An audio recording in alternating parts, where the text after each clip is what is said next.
my name is Gabby and welcome back to my channel, or if you're new here then welcome to my channel. And today it is spring, and spring means that it is time for some spring book recommendations. I will be explaining my thought process for why I chose what I chose along the way, but I will have the content warnings I can find linked down below in the description along with links to some resources, and let's go ahead and get right into it.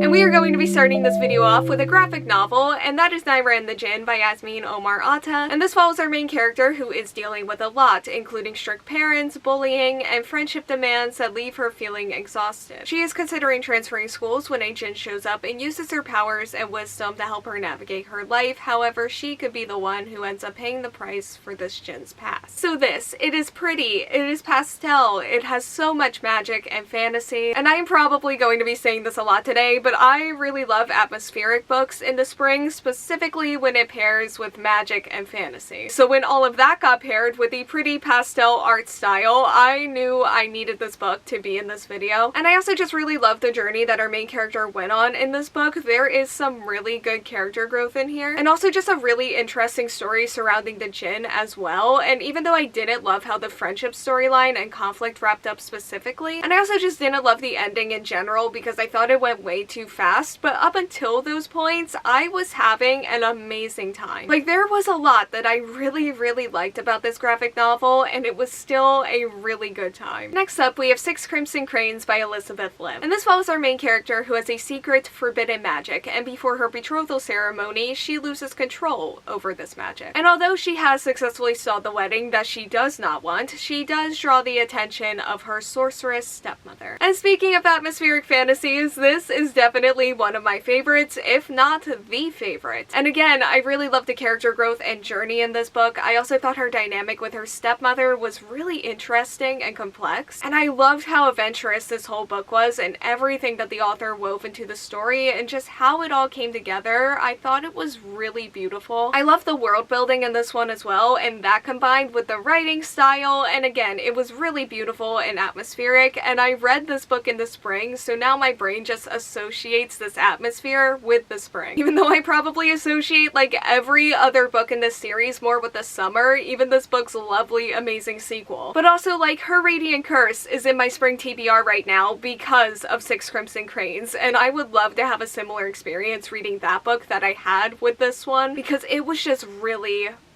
incredible. Next we have a manga series, and that is of course Skip and Loafer by Misaki Takamatsu. And Skip and Loafer follows our main character who comes from a small country town but is chasing her dreams in a large Tokyo high school, where she finds that the social norms of city high schoolers are much more out of her element than she originally thought. So if you don't know, Skip and Loafer is my favorite anime of all time, and also probably my favorite manga series of all time. And the first season of the anime aired in the spring, so that is my excuse to talk about this series, because I always do find one. And this series is just so adorable. It's very slice of life with a lot of really human moments and also a lot of angst that hits really hard. But it's also so charming and funny and inspiring and just really relatable. Like, I smile so much whenever I look, read, or just interact with this series in any type of way, and then also cry, but like in a good way. And the art style is also super cute. It just feels like such a bright and sunny series with some of the best characters, friendships, family relationships, and just relationships in general that I have ever read. Like, I love this series so much. Which is going to bring us to our other manga series, which is The Fragrant Flower Blooms with Dignity by Saka Mikami. And this follows a second year in high school who attends Shidori High, which is a boys' school that takes in the boys with the lowest grades, and they are considered to be the dregs of society, especially by the girls next door to them who attend Kikyo Girls High, which is a high school that wealthy and high-class families send their prestigious daughters to. And our main character, he has an appearance that is often considered scary to others, but he actually does have a really gentle heart, and while helping out at his family's patisserie, he meets a girl, they hit it off, but things get much more complicated when he finds out that this girl is actually a student at Kikyo. And this is yet another charming, adorable manga series with a really pretty art style, and it's honestly not one that I would fully associate with one season over another season other than the word flower being in the title, but it is more so that I think this series is going to hit a little bit different in the spring. Because again, it is the brightness and happiness and pure wholesomeness of this series series that has put it in this video today. And like Skip and Loafer, this series has some of the best friendships that I have ever had the pleasure of reading, and I love the way that they all communicate with one another. It feels super healthy and wholesome, and that goes for our amazing romance as well, and I think they actually might be my favorite romance from a romance anime or manga, unless I am forgetting somebody, which is totally possible, but these two have set the bar so high for me in terms of cuteness and just overall quality, and the characters just have so many fun and amazing moments together. And this is going to be the first time that I'm going to be reading this series in the spring as they release more chapters, because I caught up to this series over the winter, and I've been so excited to read this series while it is warm and sunny outside, and I feel like that is going to make reading this series even more amazing than it already is. And finally, we have This Poison Heart by Kalynn Bayron. And this follows our main character who has a hidden power over plants, and when she inherits a house from her birth mother, she also gains a place to test out her powers. But as she begins to bring the garden back to life, she uncovers that she has also inherited a dark secret. And this is something that is not going to allow her to rest until she accepts that she is the keeper of the dark power of the poison garden. So fun fact, I actually did put this video in my fall book recommendations video like a year or so ago, and while I fully stand by that choice, I also fully stand by this one. Because yes, it has a spooky and mysterious atmosphere, but as you can tell, it is also a very floral atmosphere as well. And I loved every single thing that this book did with its flower and plant magic, and it paired with some really beautiful descriptions. And I also really love the way that it combined with like the dark, spooky, mysterious atmosphere of this book as well. I also really loved our main character and her relationship with her moms, and there were quite a few really interesting and complex relationships in here, and it was just so much fun to read our main character navigate them, the house, the magic, and the town as a whole. And while I unfortunately didn't love the sequel as much as this first book, this one definitely does have a special place in my heart for sure. Okay, so that is all that I have for today's video. Thank you all so much for watching. Like, comment, subscribe, hit the bell, and answer the question that'll be around here